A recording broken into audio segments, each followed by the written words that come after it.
జై Srikrishna. Welcome back to my channel Ravali arts and kitchen. ఈరోజు మన వీడియోలో చికెన్ పకోడీ మా ఇంట్లో మేము చేసుకునే ప్రాసెస్లో ఒక ప్రాసెస్ మీకు చూపించబోతున్నాను.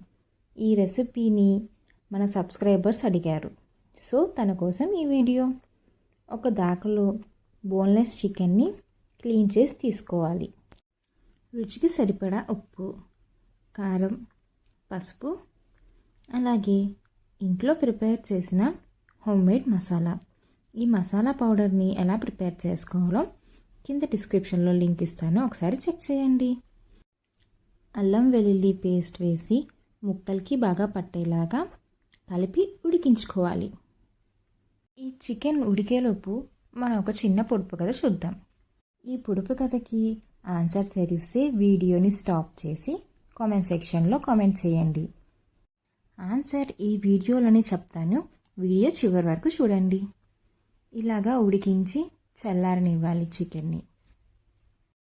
ఉడికించిన చికెన్ని ఇలాగా చిన్ని చిన్ని పీసెస్గా విడదీసుకోవాలి. ఇలా విడదీసుకున్న పీసెస్ తోటి మనం కర్రీ కూడా ప్రిపేర్ చేసుకోవచ్చు. ఆ కర్రీ నేను తర్వాత చెప్తాను. పొడుపు కథకి హింట్ చూద్దాం.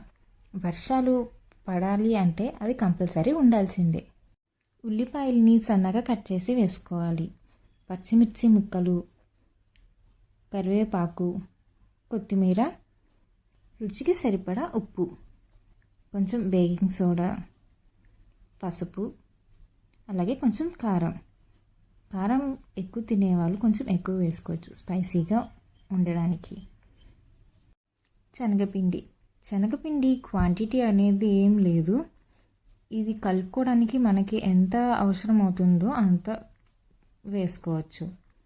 కొంచెం కొంచెంగా వాటర్ వేసుకుంటూ కలుపుకుంటూ ఉండాలి. కలుపుకొని మనకి పకోడీ బ్యాటర్ ఎలా అయితే వస్తుందో అలాగా పెట్టుకోవాలన్నమాట ఈ మిశ్రమాన్ని. ఇలా కలుపుకున్న బ్యాటర్ని ఆయిల్లో పకోడీలాగా వేసుకోవాలి. వేసి ఎర్రగా వేయించుకొని తీసేసుకుంటే మన పకోడీలు రెడీ అయిపోతాయి. మీరు కూడా ట్రై చేయండి. ఎలా ఉందో కామెంట్ సెక్షన్లో కామెంట్ చేయండి. ఫస్ట్లో అడిగిన పొడుపు కథకి ఆన్సర్ చూద్దామా? ఆన్సర్ వచ్చేసి మేఘాలు. ఎంతమంది మీలో ఈ ఆన్సర్ని గెస్ చేశారో చెప్పండి. ఈ వీడియో మీకు నచ్చితే లైక్ చేయండి, షేర్ చేయండి, సబ్స్క్రైబ్ టు మై ఛానల్.